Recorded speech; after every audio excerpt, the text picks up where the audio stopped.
मेरा नाम अभिमन्यु चौहान और आज हम बात करेंगे हाइफा दिवस के बारे में।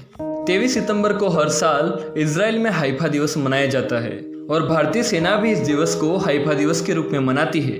हाइफा इजराइल का एक प्रमुख शहर है जिसको तुर्कों के कब्जे से आज़ाद कराने में भारतीय सैनिकों का अहम योगदान था। माना जाता है कि इजराइल की आज़ादी का रास्ता हाइफा की लड़ाई से ही खुला था, जब भारतीय सैनिकों ने सिर्फ भाले, तलवारों और घोड़ों के सहारे ही जर्मनी तुर्की की मशीन गन से लैस सेना को धूल चटा दी थी। इस युद्ध में भारत के 44 सैनिक शहीद हुए थे। हाइफा को क्योंकि 23 सितंबर को ही आज़ाद कराया गया था, इसलिए इस दिन को हाइफा दिवस के तौर पर मनाया जाता है। आइए इस युद्ध की रोचक कहानी आपको बताते हैं। इजराइल में ब्रिटिश सेना की मदद के लिए भारत से सैनिकों को भेजा गया। उसमें हैदराबाद, मैसूर और जोधपुर से सैनिकों को भेजा गया। हैदराबाद के सैनिकों को युद्ध बंदियों की देखभाल के काम पर लगाया गया, जबकि मैसूर और जोधपुर के सैनिकों को मिलाकर एक खास यूनिट बनाई गई। उस यूनिट को हाइफा को आजाद कराने का काम सौंपा गया। हाइफा के युद्ध के नायक थे दलपत सिंह शेखावत। हाइफा के युद्ध में भारतीय सैनिकों के दल का नेतृत्व जोधपुर के मेजर दलपत सिंह शेखावत ने किया था। शहर को आजाद कराने में अहम भूमिका के लिए मेजर दलपत को हीरो ऑफ हाइफा के तौर पर जाना जाता है। उन्हें उनकी बहादुरी के लिए मिलिट्री क्रॉस से सम्मानित किया गया। भारतीय सैनिकों का मुकाबला तुर्की, ऑस्ट्रिया और जर्मनी की सेना से हुआ था, जिनके पास आधुनिक हथियार, तोप, बम, बंदूक और टैंक थे। दूसरी तरफ भारतीय सैनिक थे जिनके पास हथियार के नाम पर सिर्फ तलवार और भाला था। उन घुड़सवारों ने सिर्फ तलवार और भाले के दम पर ही अत्याधुनिक हथियारों से सुसज्जित दुश्मन की सेना का सामना किया और उनको परास्त भी किया। हाइफा पहुंचने के बाद ब्रिटिश सेना को पता चला दुश्मन तो काफी मजबूत और ताकतवर है। फिर ब्रिटिश सेना के ब्रिगेडियर जनरल ने अपनी सेना को वापस बुला लिया, लेकिन इस पर भारतीय सैनिकों ने ब्रिगेडियर जनरल के आदेश का विरोध किया।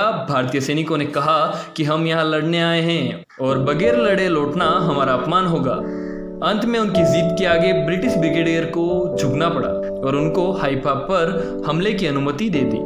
रवि कुमार की पुस्तक इजराइल में भारतीय वीरों की शौर्य गाथा में इस युद्ध का विवरण कुछ यूं दिया गया है। 23 सितंबर 1918 को सुबह में भारतीय घुड़सवार और पैदल सैनिकों ने हाइफा की ओर बढ़ना शुरू किया। वे तलवार और भालों से सुसज्जित थे। भारतीय सेना का मार्ग माउंट कार्मल पर्वत श्रृंखला के साथ लगता हुआ था। जैसे ही सेना 10 बजे हाइफा पहुंची, वह माउंट कार्मल पर तैनात 77 mm बंदूकों के निशाने पर आ गए, परंतु भारतीय सेना का नेतृत्व कर रहे जवानों ने यहाँ बहुत सूझबूझ दिखाई। उन्होंने दुश्मनों पर अचानक हैरान कर देने वाला हमला कर कार्मल की ढलान पर 9 सैनिक तोपों पर कब्जा कर लिया। उन्होंने दुश्मनों की मशीन गनों के खिलाफ भी वीरता के साथ आक्रमण किया। उधर 2 बजे जोधपुर लांसर्स ने भी हाइफा पर हमला बोल दिया।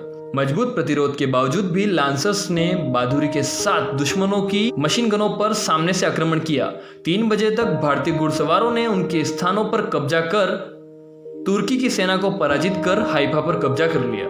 हाइफा नगर पालिका ने भारतीय सैनिकों के बलिदान को अमर करने के लिए वर्ष 2012 में उनकी बहादुरी के किस्सों को स्कूल के पाठ्यक्रम में शामिल करने का फैसला किया था। करीब 402 सालों तक तुर्की की गुलामी के बाद शहर को आज़ाद कराने में भारतीय सेना की भूमिका को याद करते हुए नगर पालिका ने हर साल एक समारोह के आयोजन का भी फैसला लिया था। इजराइल में आज भी इस दिन को हाइफा दिवस के रूप में मनाया जाता है। पीएम मोदी ने जुलाई 2017 में इजराइल की अपनी ऐतिहासिक यात्रा के अंतिम दिन हाइफा शहर में भारतीय शहीदों को श्रद्धांजलि दी थी। इजराइल के तत्कालीन प्रधानमंत्री बेंजामिन नेतान्याहू ने प्रधानमंत्री नरेंद्र मोदी को उनके दौरे के दौरान एक खास तस्वीर तोहफे में दी थी। तस्वीर में भारतीय सैनिकों को यरूशलेम को आजाद कराने के लिए एक ब्रिटिश सैन्य टुकड़ी का नेतृत्व करते दिखाया गया था। 3 मूर्ति चौक का नाम भी 3 मूर्ति हाइफा चौक इस युद्ध की याद में किया गया है। वैसे भी 3 मूर्ति चौक का नाम भारत के 3 राज्यों जोधपुर, हैदराबाद, मैसूर से इजराइल में भेजी गई सैनिकों के नाम पर रखा गया है। धन्यवाद।